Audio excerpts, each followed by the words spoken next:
My sister stole every guy I dated. So I introduced her to my new boyfriend on purpose. She thought she'd win again until she learned he was her ex-husband's divorce lawyer, and the entire room went silent. I'm Maya, and I need you to understand something right now. I'm not the villain in this story. I spent 28 years being the good sister, the responsible one, the one who cleaned up messes and kept quiet about things that would make your skin crawl. But 3 months ago, I looked at myself in the bathroom mirror at my mother's birthday party and realized I was done. I was done watching my sister Brittany destroy everything I tried to build. The party was still going on downstairs.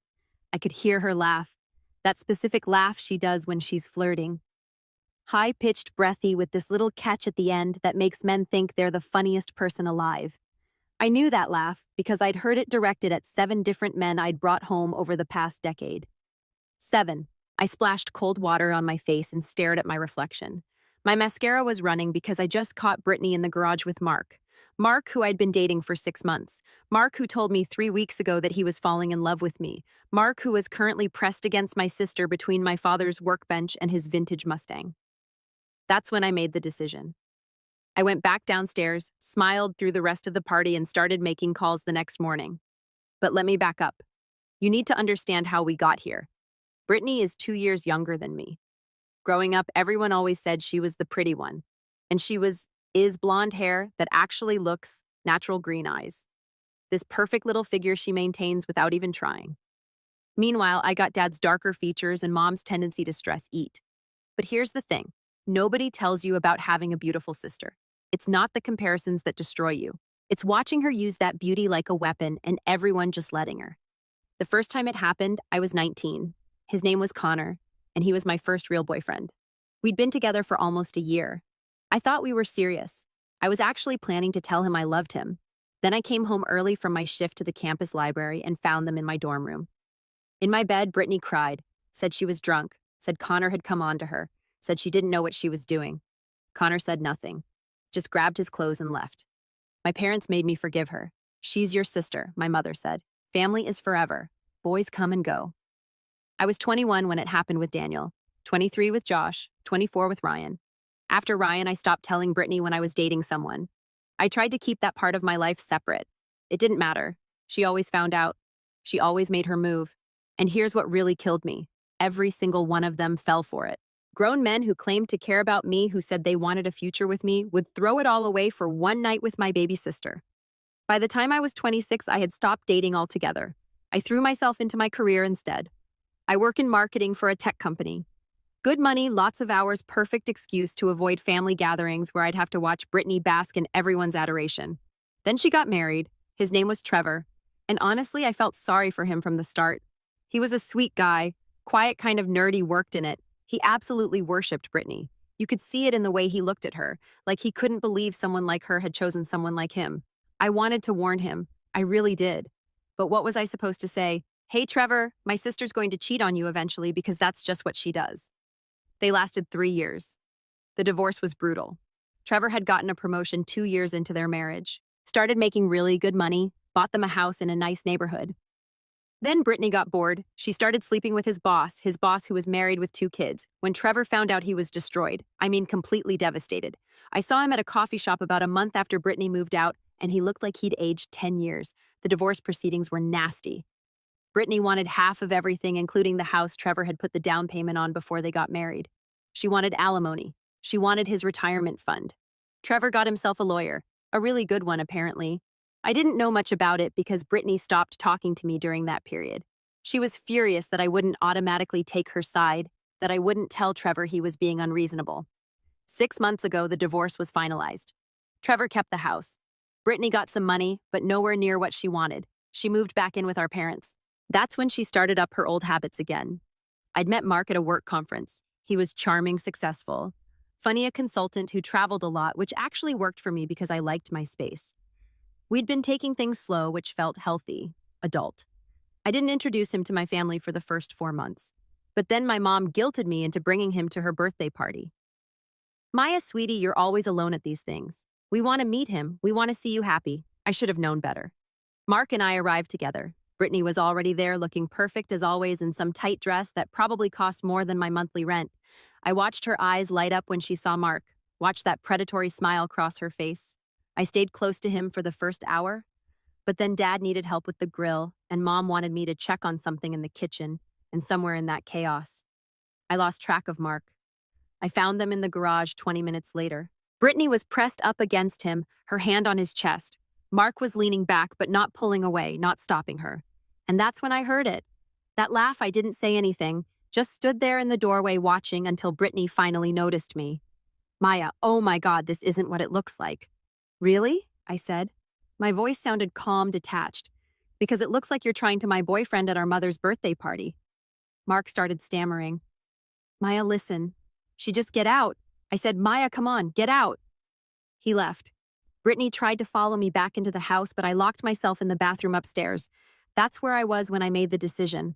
When I realized I was done being the victim in this story, done being the sad sister who everyone pied but nobody protected. I started with a Google search, Trevor's divorce lawyer. It took me about 15 minutes to find him. His name was James Whitmore, and his firm specialized in high net worth divorces. I scrolled through his professional photos. Mid-30s, dark hair, nice smile, conventionally attractive, but in that polished professional way. Perfect. I called his office on Monday morning, told the receptionist I needed to schedule a consultation about a family legal matter. They had an opening that afternoon. James Whitmore's office was in one of those downtown buildings with all glass and steel, the kind of place that screams expensive. His receptionist led me back to a conference room with a view of the city. He walked in 5 minutes later.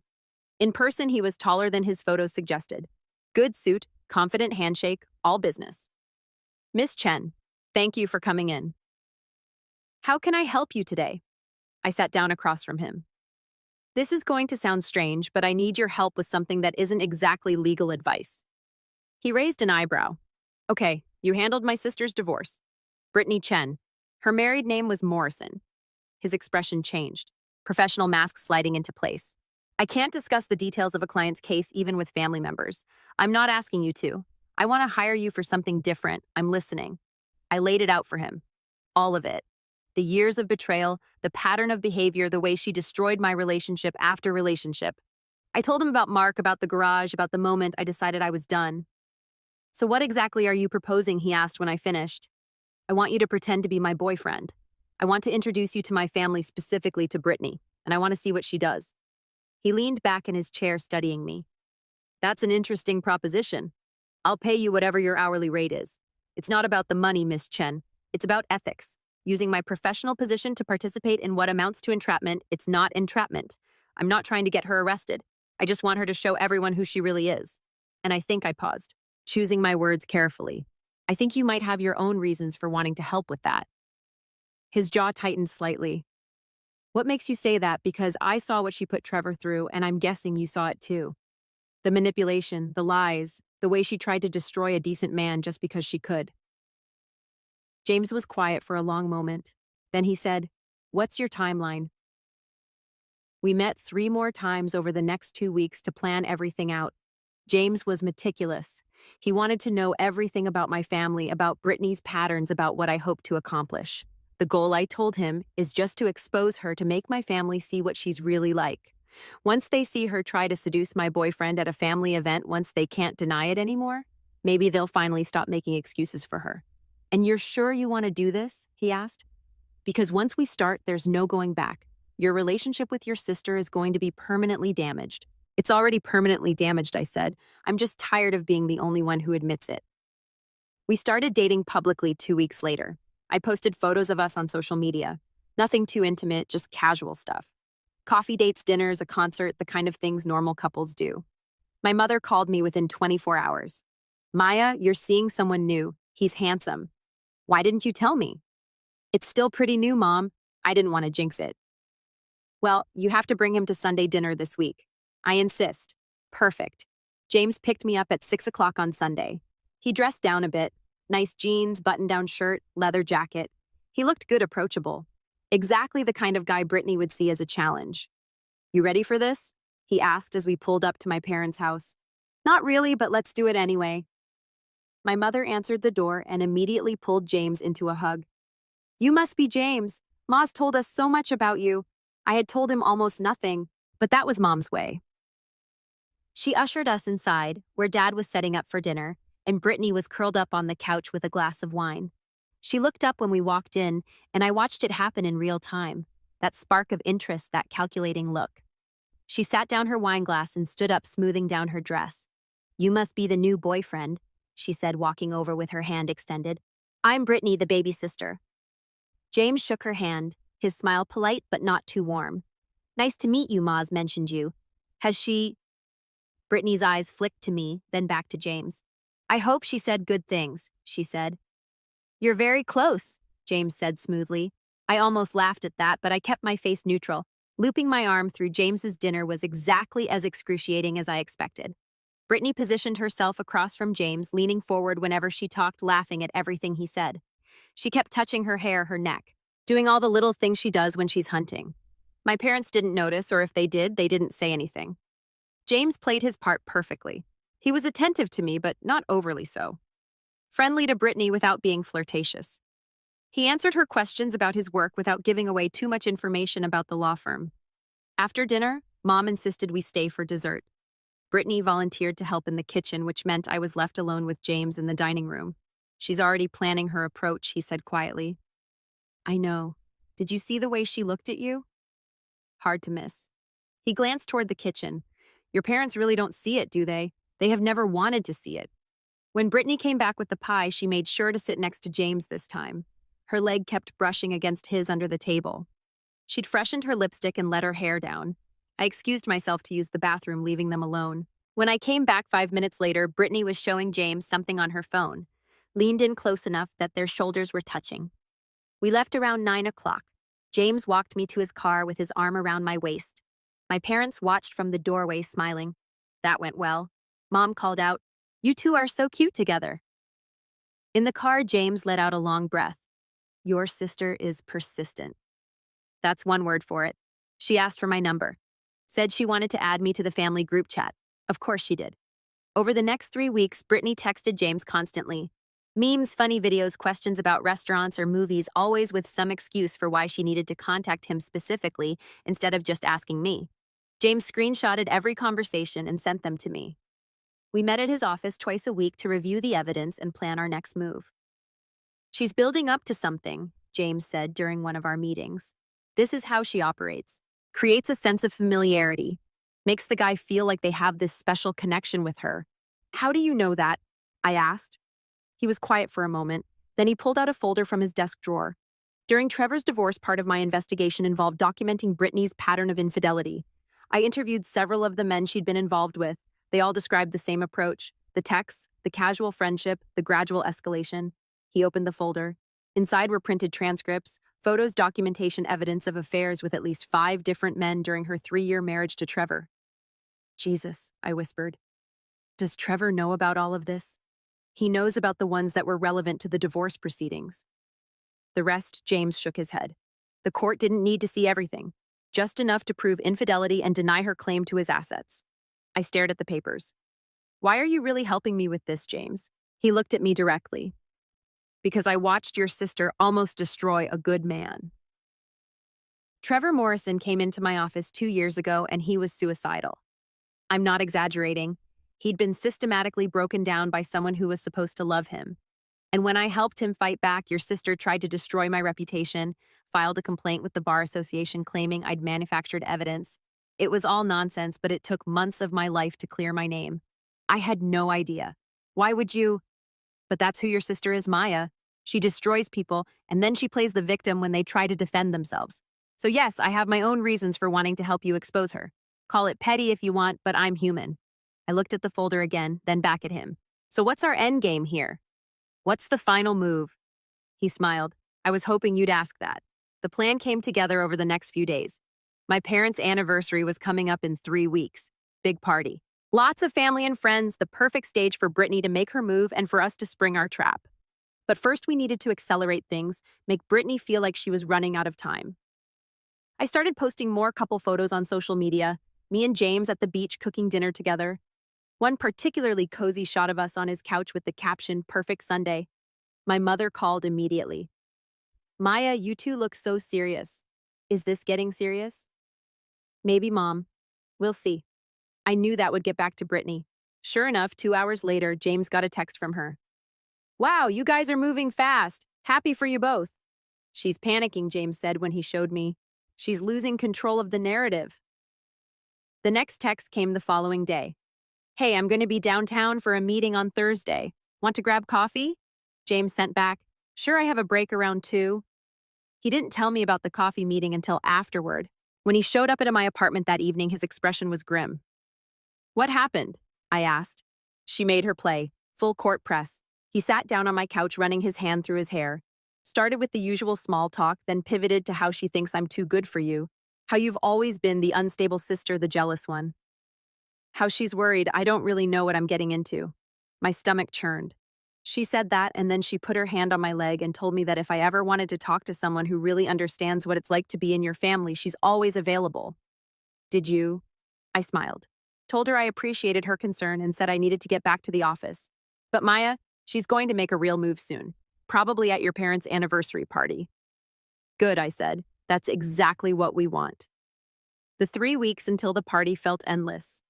Brittany increased her texting frequency. She sent James selfies. She invited him to join her at a yoga class. She even accidentally sent him a photo that was clearly meant to be provocative. Then followed up with, OMG, sorry, that was meant for someone else. How embarrassing. James documented everything. The night before the party, we met one final time at his office. Last chance to back out, he said. I shook my head. I'm not backing out, but I need to know something. What happens after tomorrow? After we expose her? What's your part in all this? He leaned back in his chair. What do you mean? I mean, you've been pretending to be my boyfriend for almost 2 months now.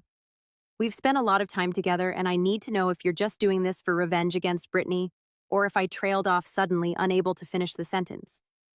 James looked at me for a long moment. Then he said, honestly, it started as revenge. When you first walked into my office, I saw an opportunity to expose someone who'd caused a lot of damage both to my client and to me professionally. But somewhere along the way, this stopped being entirely fake for me. My heart did something complicated in my chest. James, I know this whole situation is messed up. I know the foundation of this, whatever this is built on deception and revenge. But Maya, you're smart and funny and stronger than you give yourself credit for. And spending time with you, even in this bizarre context, has been the highlight of my year. I didn't know what to say to that. We don't have to figure it out tonight, he continued. Let's get through tomorrow. Let's expose your sister, and then when all this is over, maybe we can start fresh. Go on a real first date. No ulterior motives, no plans, just us. I'd like that, I said, quietly. The anniversary party was at a rented event space overlooking the water. My parents had gone all out. 200 guests, live band, open bar, the works. James picked me up at 6 o'clock. I'd bought a new dress for the occasion. Emerald green fitted the kind of thing I never usually wore. But that made me feel powerful. You look incredible, James said when I opened the door. Thanks. Ready to put on one hell of a show. He smiled. Been ready. We arrived fashionably late. The party was already in full swing. I spotted Brittany immediately. She was wearing white, which seemed like an interesting choice for our parents' anniversary party. Tight, low-cut, impossible to ignore. She saw us walk in and her face lit up. She made a beeline across the room. Maya, James, you made it. She hugged me first. Perunctor then turned to James with a longer, tighter hug. You look so handsome tonight. Thanks, Brittany. You look nice too. We worked the room for a while, talking to relatives, congratulating my parents.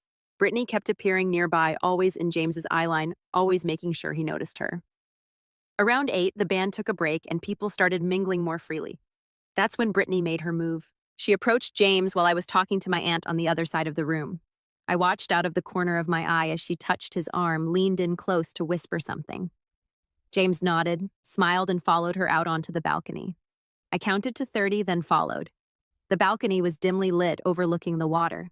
Brittany had positioned herself against the railing, James standing a few feet away.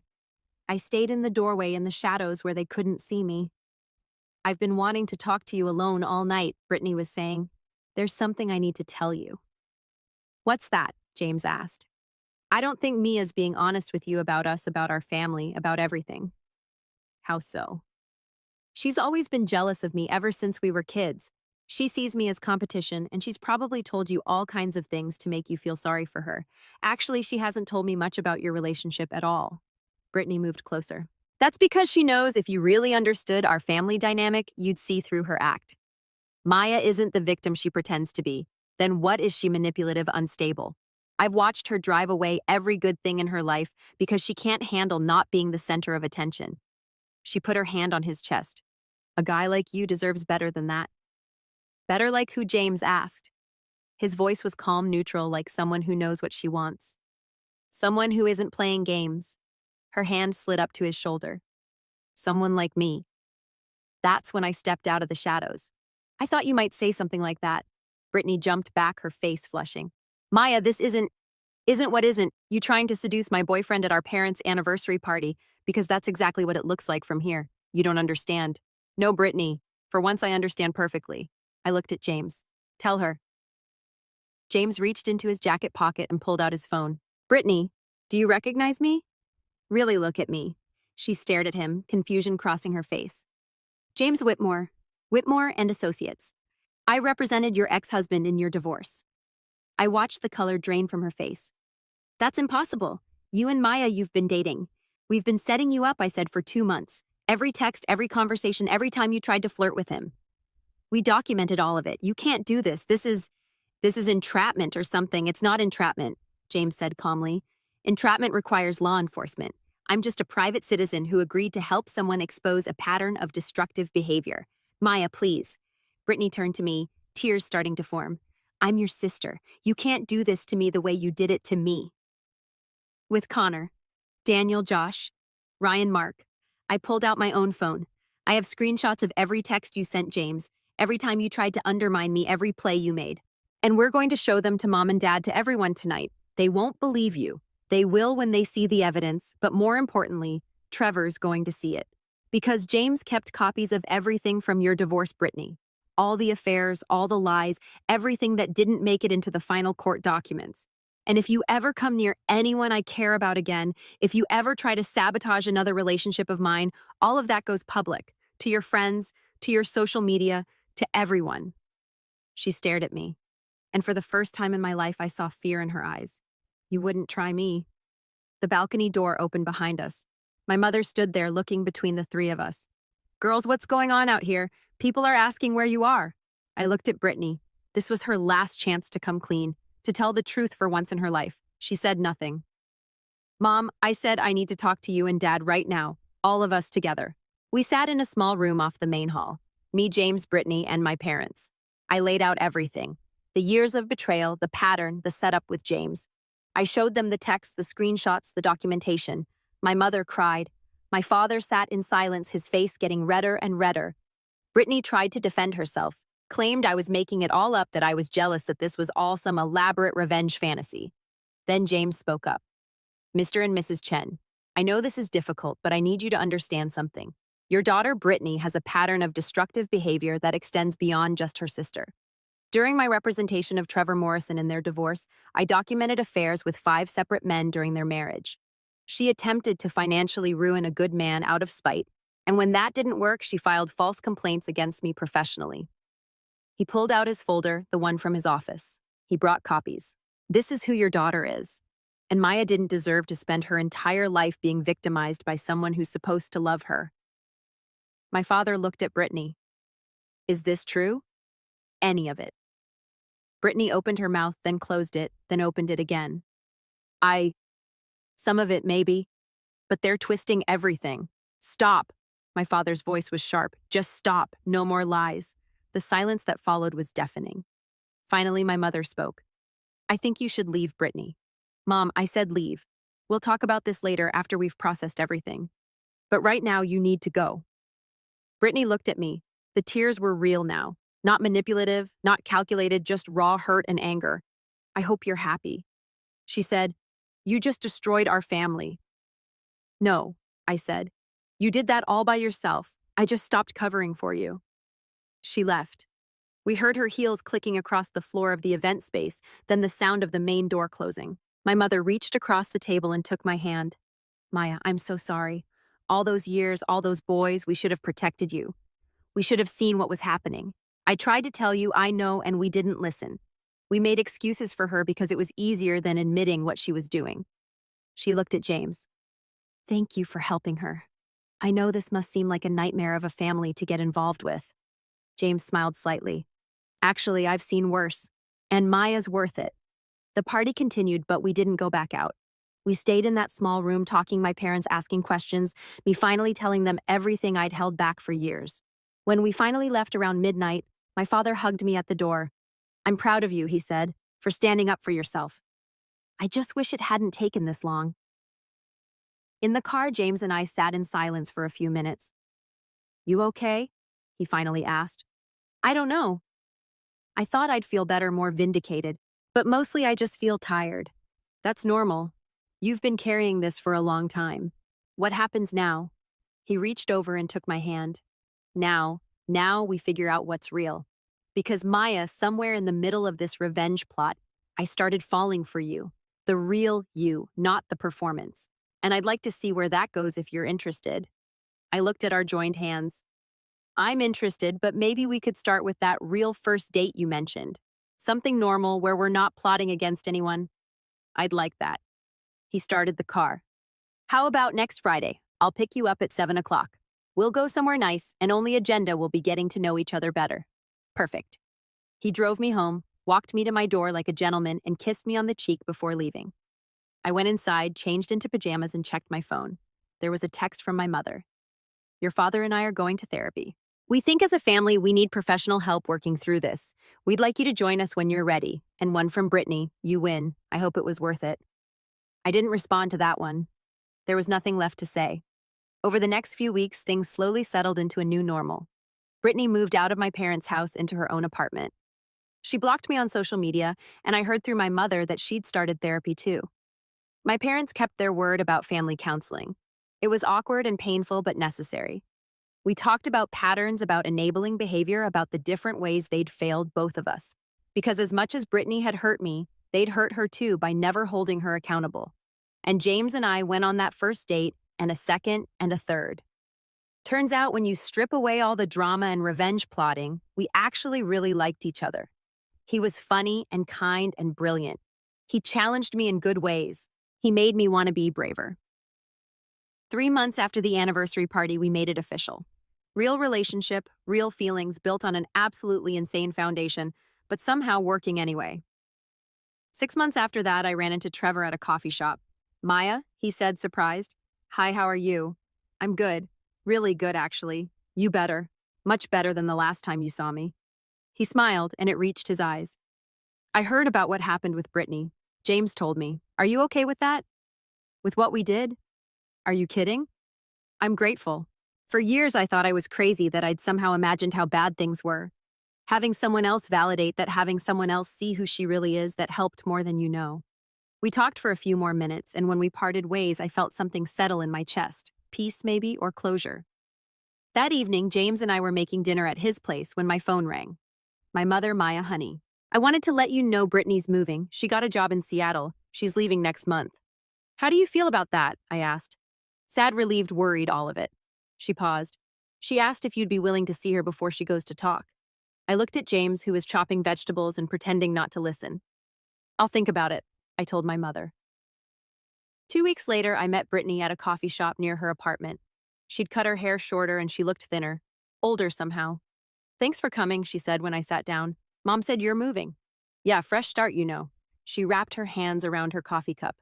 I've been in therapy. Real therapy, not just the court-ordered stuff from the divorce. And I've been talking about you, about us. Okay, I need to apologize. A real apology, not the fake ones I used to give. She looked directly at me. What I did to you for all those years, that was cruel. It was cruel and selfish and wrong. I destroyed your relationships because I was jealous of you. I blinked. Jealous of me. You were always the smart one, the talented one, the one Dad actually respected. I got attention for being pretty, but that was all I got. So I took the one thing I could from you. The validation from men who wanted you. It made me feel powerful, but it was toxic, and I'm sorry I didn't know what to say. I'd imagined this conversation 1,000 times, but now that it was happening, I felt numb.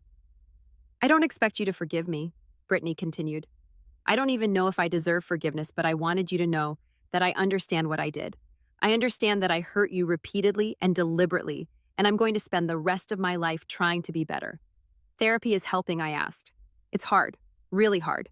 Facing yourself who you really are without any excuses or justifications. It's brutal, but yeah, it's helping. We sat in silence for a moment. I hope Seattle is good for you, I finally said. I hope you find what you're looking for. I hope you're happy, she said. With James, I mean that. He seems like a good guy and you deserve someone good. He is. And thank you. We finished our coffee mostly in silence. When we stood to leave, Brittany hugged me. It was awkward and brief, but it felt like an ending. Not a reconciliation, but an acknowledgement that we'd both been part of something broken, and we were both trying to move forward. A year later, James proposed. Simple, intimate, just the two of us on a beach at sunset. I said yes before he even finished asking. My parents threw us an engagement party. It was small, just close family and friends. Brittany sent a card from Seattle with a generous check and a note that said, "Congratulations, you deserve all the happiness." I tucked the note away in a drawer and didn't think about it much after that. On my wedding day, walking down the aisle toward James, I realized that the revenge plot that had brought us together wasn't what mattered anymore. What mattered was that I'd finally stood up for myself, that I'd stopped being a victim of someone else's dysfunction and started building the life I wanted. My sister had every guy I dated until I introduced her to my new boyfriend, who was actually her ex-husband's divorce lawyer. It was petty and calculated, and probably not the healthiest foundation for a relationship, but sometimes the messiest beginnings lead to the most beautiful endings.